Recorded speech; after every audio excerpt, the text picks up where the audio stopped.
जी, आवाज आ रही है मेरी? फिर से सुना देता हूं आपका कमेंट एक बार इन लोगों को। डिवोटी जी कह रहे हैं कि नितिन दास जी आप कह रहे हो ना कि सतलोक में जन्म होगा।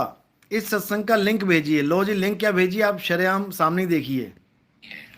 एक बार जन्म अवश्य होगा वहां जाकर के आपका, यानी जैसे यहाँ हुआ है ऐसे वहां भी होगा, और फिर आपका परिवार बनता चला जाएगा।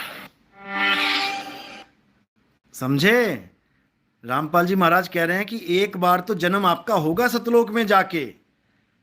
अब इनको कोई पूछने वाला हो कि जब तुम सतलोक चले जाओगे गुरु जी के साथ तो तुम्हें मरना तो पड़ेगा ना, तभी तो जन्म होगा तुम्हारा। यानी रामपाल जी महाराज तुम्हें सतलोक जब लेके जाएंगे, अभी जो तुम इंतजार कर रहे हो कि हमारे गुरुजी आएंगे सतलोक लेके जाएंगे, तो तुम्हें जब सतलोक लेके पहुंचेंगे वहां पे तो कह रहे हैं कि तुम्हारा एक बार तो जन्म होगा सतलोक में। बताओ। अरे जब तुम पहुंच ही गए, रामपाल जी महाराज तुम्हें लेके पहुंच ही गए सतलोक, तो जन्म किसका होगा?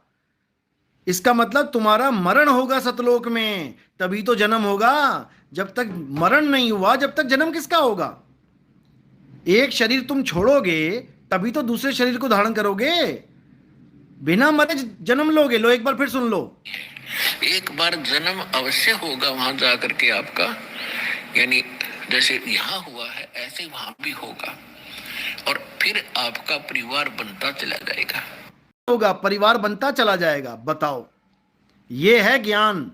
इसको तुम कह रहे हो कि 21 ब्रह्मांड में ऐसा ज्ञान नहीं मिलेगा। मैं तो कहता हूं 21। अगर यही ज्ञान लेके चले तो 21 गलियां क्रॉस नहीं कर पाओगे तुम।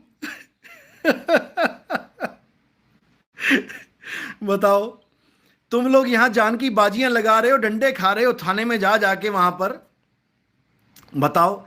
अरे डिवोटी भाई, अब तुम सवाल मत लो, तुम दूसरा सवाल दागने लग गए कि रानी इंदुमती को कौन सा सतलोक में ले गई। तुम ये देखो कि तुम्हारे गुरुजी क्या कह रहे हैं। इंदुमती कहां गई वो हम बता देंगे तुम्हें कि वो कहां गई।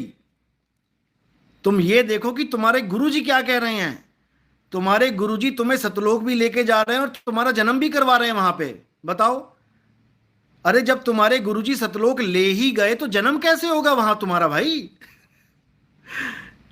इतना, इतनी मोटी बुद्धि है, इतनी सी बात नहीं समझ पा रहे हैं कि आत्मा अजन्मा है, नित्य है। आत्मा को ना तो कोई मार सकता है, ना ही उसको कोई